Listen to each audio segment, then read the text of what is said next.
And so our next speaker is the founder of Humans for AI, building a more diverse workforce for technologies leveraging artificial intelligence. And she's been honored several times in publications such as Forbes, San Francisco Business Times, as among many, many more.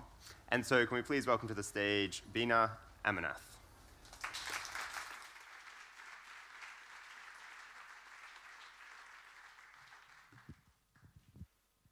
So I have to say the mics are not female dress friendly. So I have to use a handheld mic.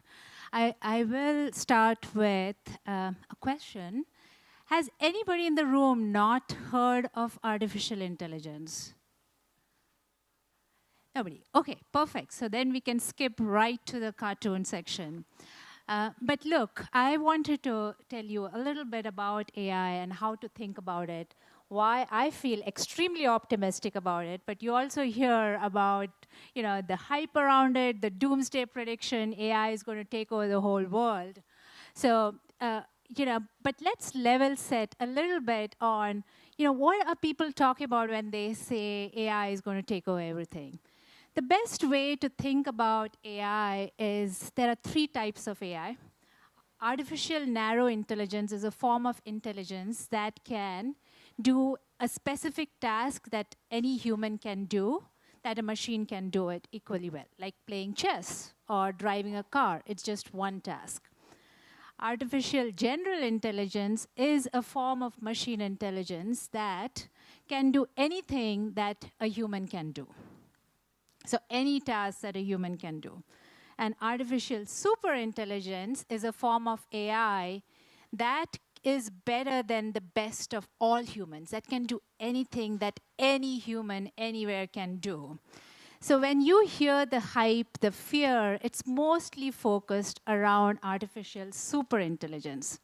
The reality is that today we are still in the narrow intelligence phase. AI can play chess, but if if AI could be sitting here and playing chess and beating humans, but if this tent is burning down, AI will continue to play while humans will run out, right? So that's how you think about narrow intelligence. And today, given the techniques, the technology that exists, I think it's going to be a long time before we reach the superintelligence phase. I wanted to take you a little bit back in history, and you've probably all heard about the Industrial Revolution or the first Industrial Revolution when the steam engine was invented.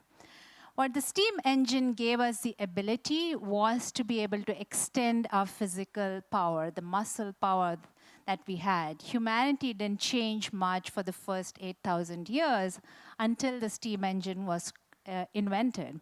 And it really changed a lot of the economic conditions, how we worked, where we worked, who worked, what kind of work was done.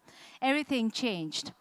I believe AI is doing a similar thing in terms of extending our mental capacity, our mental ability to do things. It is automating a lot of tasks that are honestly boring, that is repetitive. So AI is actually helping us extend our mental power. Now to think about the changes to what has happened in the world in the last 100 years.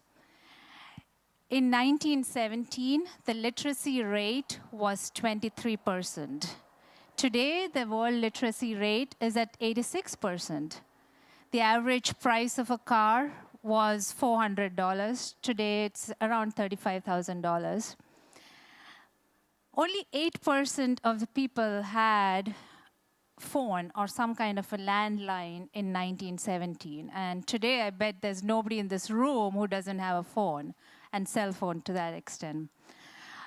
Global population was at 1.9 billion. Any guess what's the global population today? 7, yes. The speed limit, because I think mostly you're riding at 10 miles per hour, today it's at 70 miles per hour. The most important thing, what was the biggest invention in 1917? Can anybody take a guess? What was the biggest invention in 1917?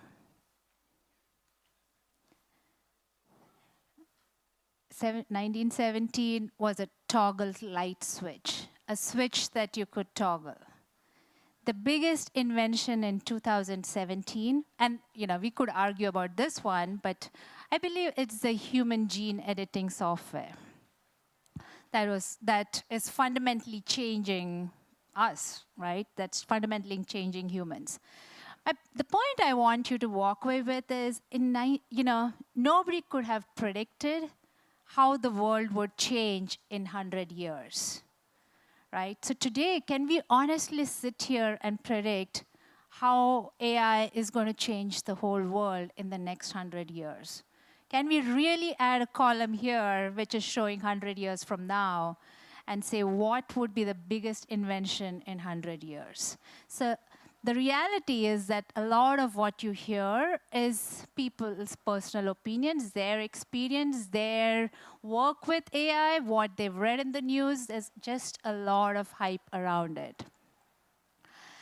The relationship between technology and work has always been complex. And one of the speakers spoke yesterday about how we work today based on our skill set and what pays, as opposed to what we truly love, right? There's always, whenever technology has advanced, there's always been a fear about loss of work. And let me give you an example to it, not the human robot, but gas attendants.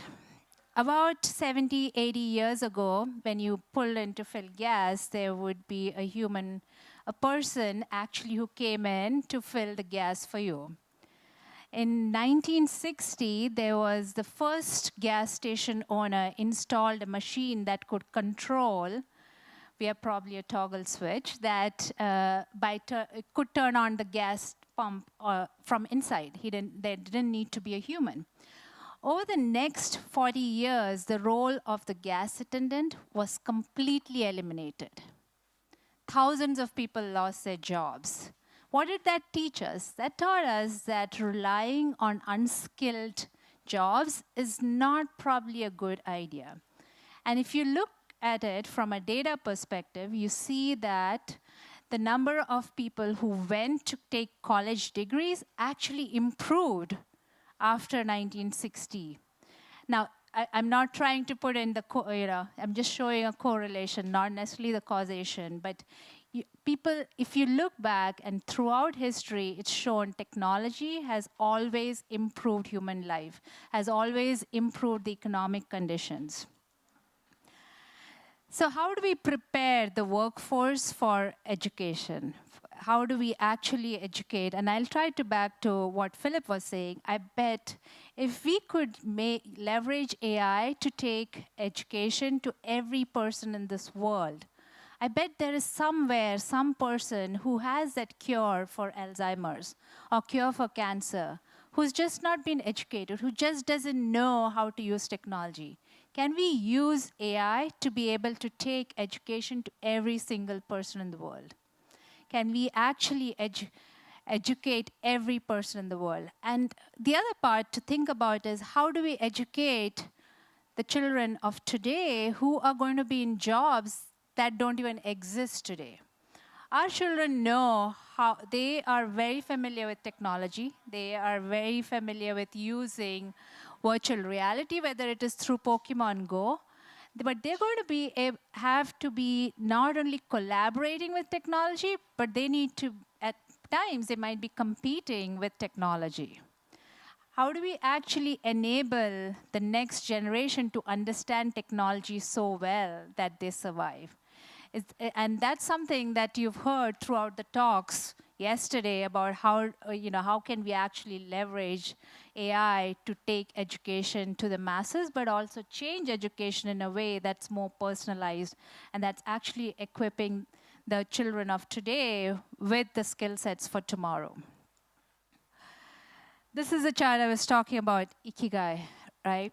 Today, what we do is primarily the work we do is based on what pays and what comes easily, based on what you study. But AI actually gives us a promise that we will be able to do what we love more yeah, it's going to help us reach that sweet spot by actually automating some of the tasks that we do today, which we don't need to.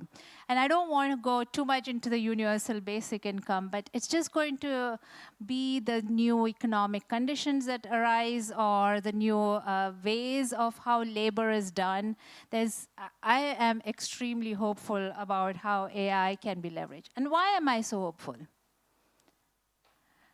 Because it's we humans who are building AI. And we actually have the power to shape it in any way we want. The missing piece today is that it's a few elite people or elite developers or data scientists who are focused on building AI. But I think every one of us needs to get engaged in the design, in the development of AI. Today, it's restricted by technology barriers or by technical skill set barriers, but you're going to see all that change over the next 10 years as more domain experts get involved. And I think it's important for all of us to be actively involved in it because this is a huge fundamental change for human life.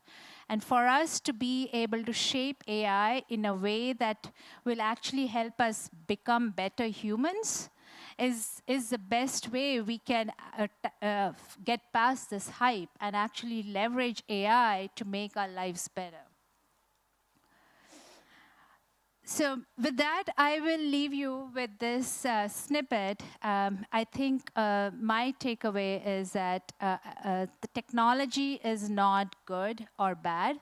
Technology is technology. It is what we do with technology that makes it good or bad. So let's build AI in a way that actually helps make all of our lives better, that makes us more human than we ever have been. Thank you.